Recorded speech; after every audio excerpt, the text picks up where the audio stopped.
Hi everyone, this is Liz from Creative Life of Liz, and I am here doing a little bit different spread than or video than what I usually do. This is my book bujo for this year. It's a flame tree notebook apparently, but I just want to show you my starting spreads and then also what I did in January and briefly talk about some of the books I read. So starting out, this is where I put in my 2021 reading goals, and then this is where I track every day how many pages I've read. So there's a box for every single day and I just fill it in according to the key. I'm doing a read the alphabet challenge. You can see I've gotten a lot of the letters done already. I'm also doing the 2021 creating and co challenge. And then the pop sugar challenge. I just write in all the prompts. I'm checking them off as I go in the monthly color. This is the Romanceopoly challenges. This is the Moon Pack and the Sun Pack. I've pretty much given up on them already because these are the same as the 2020 challenges, which I did in 2020. So I'm just not feeling it, I guess. We'll see what happens later in the year. Then we start on January, and this is just super simple this year. I'm not even using doc grid. It's a lined notebook, so it's just super basic and simple.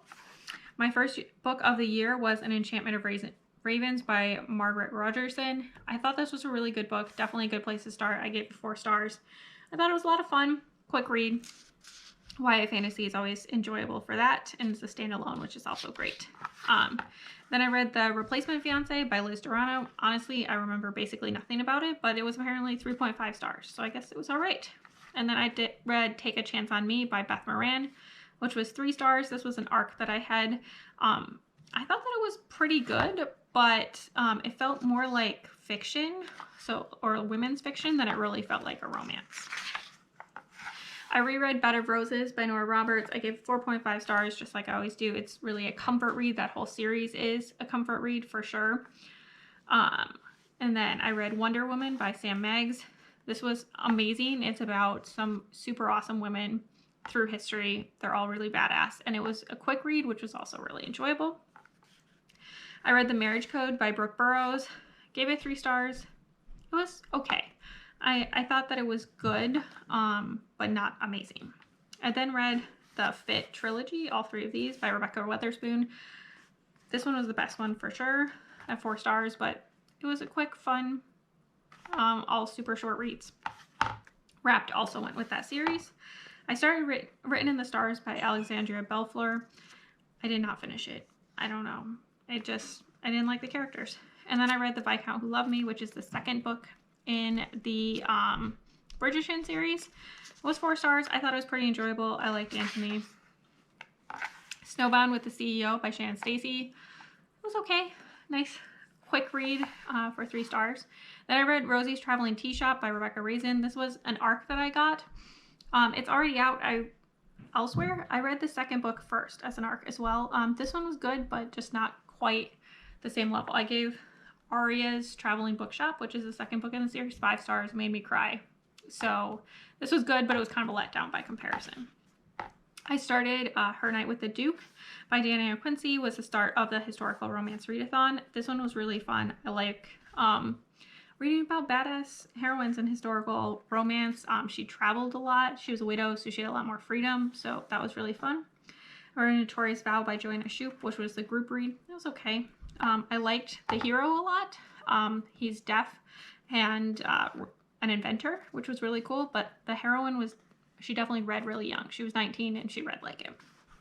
I read An Offer from a Gentleman by Julia Quinn, which is the 3rd book in the Bridgertons.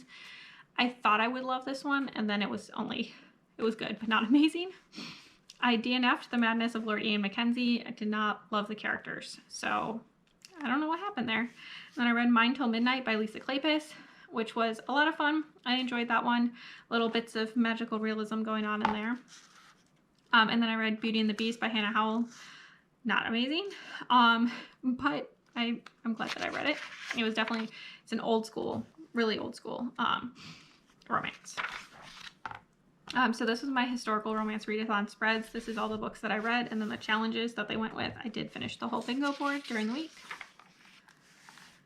And then working through the rest, I read Unlocked by Courtney Milan, which was a novella length book. It was pretty good. I thought that was a lot of fun. And then His Bride for the Taking by Tessa Dare. This one was just okay, like not really memorable in any way. Baking Me Crazy by Carla Sorensen. I listened to this one, which I don't listen to a ton of audiobooks, but I didn't love the characters, didn't hate the characters, but it was like fun. I like reading about baking and baking people. I read Improper Duke by Christabel Reed. I was really on like this historical romance kick. As you can see, even after the historical romance readathon ended, I still read some more historical romance. He wasn't proper. It was all right. I read Snowy Night with a Stranger by Jane Feather, Sabrina Jeffries, and Julia London. This was 3 novellas. The Jane Feather one I did not love, but the Sabrina Jeffries and Julia London one, I thought both of those were pretty good. The Wicked Wallflower by Maya Riddell. I've heard really good things, but I thought it was okay. I did, so this is the historical romance. This one, The Bad Boy Billionaire's Wicked Arrangement, is the contemporary novella version of the historical romance. So I liked the pairing. I thought that was really fun, but I didn't really like the novella. I thought it should have just been a full-length contemporary novel, and really just gotten the same story, but in a contemporary setting. I read The Beast of Beswick by Amelie Howard. Everyone seems to love this book, and I thought it was only okay. I did not love the beginning, and I didn't love the end, but the middle was pretty good. And then I read Personal Escort by Ainsley Booth, which has a different name on Scribd in the audiobook form, which was super confusing, but I figured it out and I found it. It was pretty good. I thought it was fun. Then I finished with Fierce at Heart by Zoe York.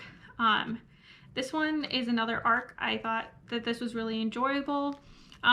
It was set in a restaurant, which I also enjoyed, but definitely something I suggest you guys keep an eye out for and read when it comes out. And then to end the month, here's my stats. I put everything into a spreadsheet in addition to doing this, and then I pop out all the stats. So I read 28 books for 7,071 pages, and then I also had 2 DNFs. My average rating was a 3.43, which is a pretty decent but not super amazing month. Since I read a lot of romance, I had a lot of female authors and not a lot of anything else, to be honest. There's like my format division. Here's where the authors came from. And then here's my like genre division. And then of the romances, I only read contemporary and historical during January. For my favorite read of January, it was Wonder Woman by Sam Meggs, so definitely check that one out.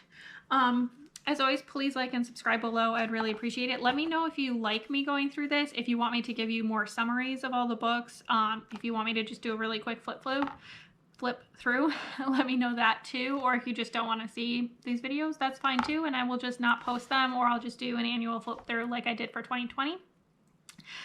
Follow me on Instagram at Creative Life with Liz to see all my spreads for my creative planning, and then I also post when I post new videos, and then you can see a little bit about my reading plans and all that fun stuff as well.